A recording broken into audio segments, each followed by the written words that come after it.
Hello friends, welcome to my channel Champa village recipe. আমি আশা করছি আমার পুরো ইউটিউব ফ্যামিলি আপনারা সবাই ভালো আছেন। আমরাও সবাই ভালো আছি। আজকে একটু মজাদার রেসিপি নিয়ে চলে এসেছি। কেউ স্কিপ করবেন না, পুরো ভিডিওটি অবশ্যই দেখুন, সঙ্গে থাকুন। আমার সব বন্ধুদেরকেই অসংখ্য অসংখ্য ধন্যবাদ, যারা সবসময় আমার পাশে রয়েছেন, আমাকে এত সাপোর্ট করছেন, আমাকে এত ভালোবাসা দিয়েছেন। এবার রেসিপিটি শুরু করছি। এখানে নিয়ে নিয়েছি শিম। শীতকালীন একটি সবজি, ভীষণই ভালো এবং উপকারী একটি সবজি। এই রকম লম্বা লম্বা শিম নিয়ে নিয়েছি। শিমেরই একটি রেসিপি শেয়ার করব।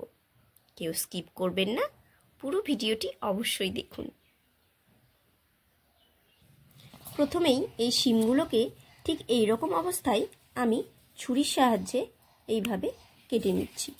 এইভাবে এর যে একটি সুতোর মতো অংশ থাকে সেটিকে আমি বাদ দিয়ে দেব।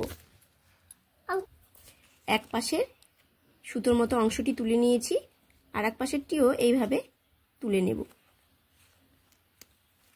এইভাবে টানলে এটি উঠে যাবে। এইভাবে এই শিমগুলোকে আমি এইভাবে রেডি করে নেব সব শিমগুলোকে। এখানে নিয়ে নিয়েছি একটি মিক্সিং জার। 1 চামচ সর্ষে দানা দিয়ে দিচ্ছি। দিয়ে নেব 1 চামচ সাদা তিল। আর এখানে দিয়ে নিচ্ছি 1 চামচ পোস্ত দানা। এর সঙ্গে দিয়ে নেব 3টে কাঁচা লঙ্কা। সব শিমগুলোকে আমি এইভাবে রেডি করে নিয়েছি এবং ধুয়েও নিয়েছি। মশলাটিও রেডি হয়ে গেছে।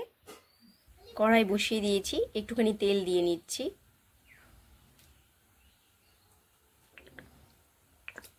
তেল গরম হয়ে গেছে, কাঁচা লঙ্কা দিলাম, আর এর সঙ্গে দিয়ে নেব কালো জিরে। একটুখানি নেড়ে নিচ্ছি। এবার এখানে দিয়ে নেব শিমগুলোকে।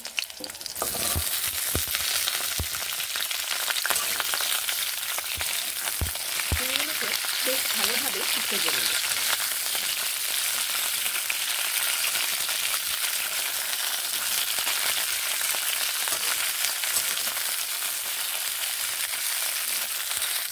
একটুখানি নেড়ে দিচ্ছি। দিয়ে নেব এখানে একটু নুন আর একটুখানি হলুদ গুঁড়ো। নুন হলুদ গুঁড়োগুলোকে এইভাবে মিশিয়ে ভালোভাবে ভেজে নেব।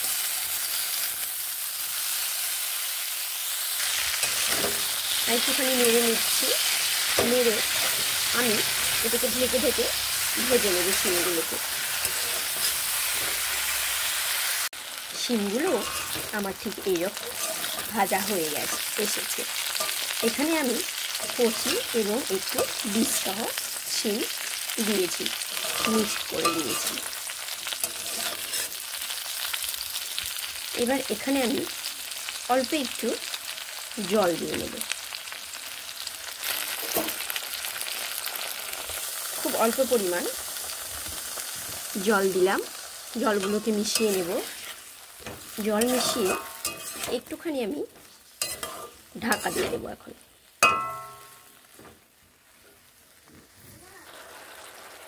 ঢাকা খুলে নিলাম। এবার এখানে আমি যে সর্ষে পোস্ত তিল বেটে নিয়েছিলাম দিয়ে দিচ্ছি। সর্ষে পোস্ত তিল অসম্ভব স্বাদ হয় এই রেসিপিটির। এবার সবগুলোকে একসঙ্গে এভাবে মিশিয়ে আমি নেড়ে নেব। এগুলো এভাবে মিশিয়ে আমি নেড়ে নিচ্ছি।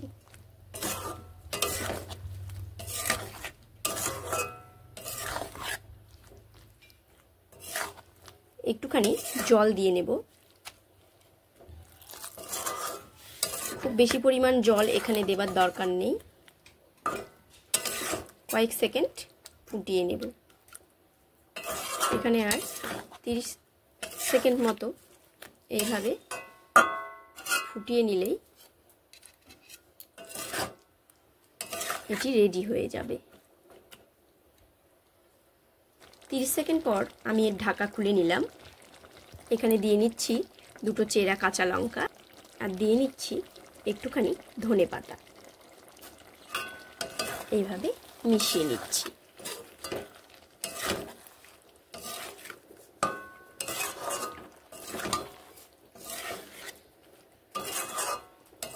নেড়ে নিচ্ছি।